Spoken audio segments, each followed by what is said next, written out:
무인 카페를 창업한다고요? 지금 제정신입니까? 무인 카페 창업하기 전에 이 영상을 보게 되었다면 정말 당신은 천우입니다. 제가 무인 카페가 될 수 없는 이유를 이 영상 하나로 종결해 드릴게요. 안녕하세요, 카페 처방전입니다.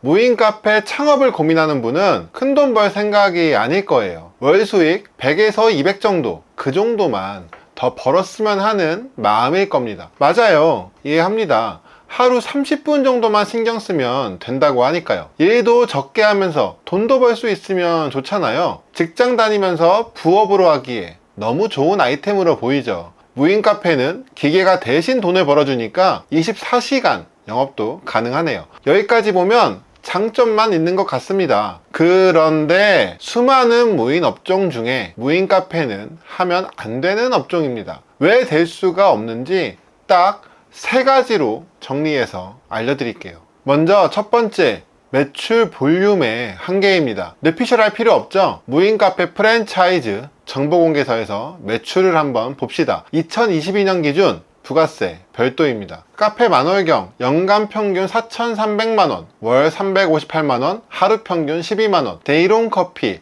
연간 평균 4,622만원, 월 385만원, 하루 평균 13만원. 커피의 바나다 스마트 무인 카페 연간 평균 6,033만원, 월 502만원, 하루 평균 17만원. 브랜드는 더 있을 텐데 매출을 보니 이 정도만 알아봐도 될 것 같습니다. 자, 보세요. 일매출 10만원대 정도 나옵니다. 평균값이니까 잘 나오는 곳은 2배수에서 20만원대 나올 거고, 안 나오는 곳은 하루에 한 5만원 전후로 나온다고 보면 됩니다. 세계 브랜드 평균으로 보면 한 달에 부가세 포함 400만원대 초반 정도 나옵니다. 얼마 남는지 다루는 영상은 아니니까 대략적으로 뽑을게요.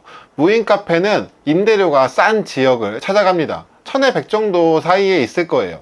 그러면 매출 400에서 임대료 100 빠지고, 재료비 30%, 120만원 빠지고, 기타 관리비 50만원 빠지고, 400만원에서 270만원 빼면 정확한 건 아니지만 대략적으로 130만원 정도 남습니다. 수익금만 보면 무인 카페 창업자분들이 원하는 100에서 200만원 사이 수익금이 남아요. 맞아요, 여기까지는 괜찮아 보이네요. 그럼 투자금의 수는 계산했을까요? 프랜차이즈 홈페이지 기준으로만 보겠습니다. 카페 만월경 실평 기준 5,500만원, 부가세까지 하면 6천만원입니다. 렌탈 조건도 있긴 하네요. 데이롱 카페 홈페이지에 창업 비용이 없어서 마이프차 사이트에서 가져왔습니다. 8평 기준 부가세까지 하면 6,600만원. 커피의 바나다 스마트 무인 카페, 여기는 커피 머신은 렌탈로 들어갑니다. 렌탈 제외 부가세 포함 3,300만원에 렌탈비 36개월로 잡으면 와, 월에 적게는 86만원에서 로봇팔은 260만원까지 들어갑니다. 진짜 금액 후덜덜하네. 네, 맞아요. 매달 저금액 내야 합니다. 내 한 달 수익금 다 렌탈비로 나가게 생겼네요. 자, 그러면 평균적으로 한 달에 130만원 정도 남는데 권리금, 보증금 다 빼고 순수 매장 투자비만 6천만원이네요.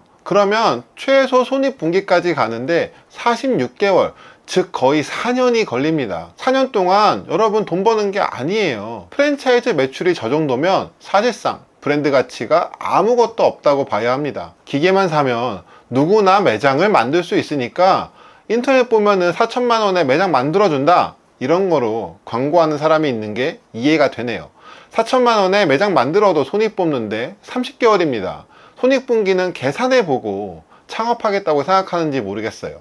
이러니까 맨날 뉴스에서 자영업자 눈물, 이런 기사 나오는 거 아닙니까? 두 번째, 본질이 너무 약합니다. 미투 브랜드라고 아시나요? 과거 스몰비어 브랜드 봉구비어가 시장에서 큰 인기를 얻었을 때가 있었습니다. 누구나 쉽고 간단하게 만들 수 있는 메뉴로 구성했어요. 맥주와 간단한 감자튀김, 떡볶이 같은 걸 팔았거든요. 스몰비어가 창업시장에서 유행을 하니까 유사 브랜드가 우후죽순처럼 생겨났습니다. 이렇게 남의 브랜드를 아주 조금만 바꿔 유사하게 만든 브랜드를 미투 브랜드라고 합니다. 미투 브랜드는 큰 문제를 가지고 있어요. 카피가 너무 쉬워서 순식간에 많이 생깁니다. 결국 소비자가 질려버리고 한순간에 사라져버려요. 우리나라에서 유행처럼 유사업종이 생겼다가 없어지는 브랜드들, 제가 굳이 말 안 해도 다 많이 알고 있을 거라 생각합니다. 그러면 무인 카페의 본질은 무엇이 있을까요? 무인 카페 강점이 무엇인가요? 자동으로 나오는 커피 기계에 바로 무인커피 기계가 최고 장점입니다. 여러분이 정말 잘 생각해야 하는 게 가장 변화가 빠르고 발전이 빠른 게 바로 기계입니다. 자, 상황을 한번 예를 들어 보겠습니다. 여러분이 매장을 만들었어요. 잘 나와서 월에 200만원 순수익이 나온다고 해봅시다. 아, 좋죠. 내가 하루에 30분만 가도 한 달에 200이 벌리니까. 자리도 임대료가 싼 곳에 들어가서 인근에 커피점이 생길 확률도 높지 않다고 해봅시다. 그런데 만약에 잘 되는 걸 보고 1년 뒤에 옆에 누군가가 다른 무인 카페를 만들었어요. 심지어 1년 뒤에 생겼으니까 커피 머신도 더 좋을 거예요. 바로 이 순간 내 매장의 장점이 완전히 사라집니다. 그러면 어떻게 할 건가요? 가격 경쟁 시작하나요? 애초에 매출 볼륨도 낮아서 할인 경쟁을 할 방법도 없어요. 객수가 뻔한데 거기서 낮춰봤자 내 수익금만 더 내려갑니다. 본질이 기계인 이상 뒤에 생긴 신규 매장한테 매출을 빼앗길 수밖에 없어요. 세 번째, 판매점과 서비스업의 차이를 명확하게 알아야 합니다. 무인 판매점은 어떤 게 있나요? 인형 뽑기, 아이스크림, 밀키트, 편의점 이런 것들이 있습니다. 판매점의 공통점은 완제품을 진열해서 판매합니다. 이게 정말 중요한 포인트인데, 예를 들어 무인 아이스크림 가게에 어떤 손님이 간다고 해볼게요. 고객 중에는 월드콘이 먹고 싶어서 가는 분도 있지만 대부분은 그냥 가서 뭐 있나 보고 이렇게 고를 거예요. 월드콘을 좋아하지만 없어도 브라보콘이나 구구콘 같은 다른 제품을 먹을 수가 있어요. 편의점도 밀키트도 마찬가지로 무언가 품절이 되어 있어도 선택할 수 있는 옵션이 다양하게 있습니다. 판매점은 완제품, 진열, 판매라는 과정으로 진행됩니다. 그런데 무인 카페는요, 품절 나거나 기계가 오류가 나면 사실상 그냥 스탑이죠. 왜냐하면 주문, 제조, 완성, 제공 순으로 흘러가니까요. 판매점과 서비스업은 사업의 프로세스 자체가 다릅니다. 그런데 카페는 서비스업이에요. 서비스업이란 거는 내가 돈을 냈는데 원하는 게 있으면 그 요청에 맞춰서 해줄 수가 있어야 합니다. 무인 카페는 기계가 제공하는 옵션밖에 없죠. 저도 이번 영상 준비하면서 무인 카페를 이용해 봤는데, 컵을 주면 얼음을 내가 따로 받아야 되고 음료도 내가 받아야 돼요. 거기에 홀더도 끼우고 리드도 덮어야 됩니다. 고객이 해야 하는 과정이 너무 많아요. 그렇다고 더 싸지도 않습니다. 사실상 지금 저가 커피가 가격의 한계점이니까요. 특히 줄 서 있는데 앞사람이 잘 못하면 너무 답답하더라고요. 기계마다 다르겠지만 한 번에 최대 5잔까지 밖에 주문이 안 됩니다. 대부분 상권 특성상 단체 주문은 잘 없을 거예요. 하지만 한계점은 확실히 명확하죠. 메뉴 종류도 결국 기계가 해줄 수 있는 범위 안에서밖에 안 됩니다. 저가 커피 전문점에 비해 가격 차이도 별로 없어요. 처음에는 무인 카페가 신기해서 사람들이 방문할 수도 있어요. 코로나 이후 사람들이 비대면을 원해서 방문할 수도 있습니다. 하지만 그런 사람이 얼마나 될까요? 카페는 관계형 사업입니다. 손님과 매장의 관계 형성이 단골을 만들고 매출을 지속적으로 만들어내는데 너무나 많은 영향력을 가지고 있어요. 무인 점포는 장점이 아무것도 없습니다. 최신 기계, 무인 카페 같지 않은 인테리어, 조금 푹신한 의자, 조금 더 신경 쓴다면 비싼 원두, 이 정도 할 수 있을 거예요. 거기에 무인 매장이지만 사장이 긴 시간 동안 상주하면서 서비스를 한다고 해볼게요. 결국 다시 돌아와서 아까와 똑같은 질문인데, 저 모든 것을 다 갖춘다 해도 손익분기점이 너무 오래 걸립니다. 매출 볼륨이 낮아서 한계점이 명확해요. 1, 2년 뒤에 내 앞에 매장 생기면 그때는 어떻게 합니까? 초반 매출 전략 잘 세워서 권리금을 받고 판다는 전략을 만든다고 해도 실제 그걸 해낼 수 있는 사람이 몇 명이나 있을까요? 당연히 잘 되는 매장도 있을 겁니다. 무인 카페 전체 매장에서 보면 뇌피셜이긴 하지만 실제로 손익분기 다 뽑고 돈을 벌고 나가는 매장은 많이 쳐봐야 3% 정도밖에 안 될 거라 생각해요. 정말 많이 쳐줘야 한 10% 정도. 제가 찾아보진 않았는데 무인 카페도 양도양수 매물은 점차 많아질 겁니다.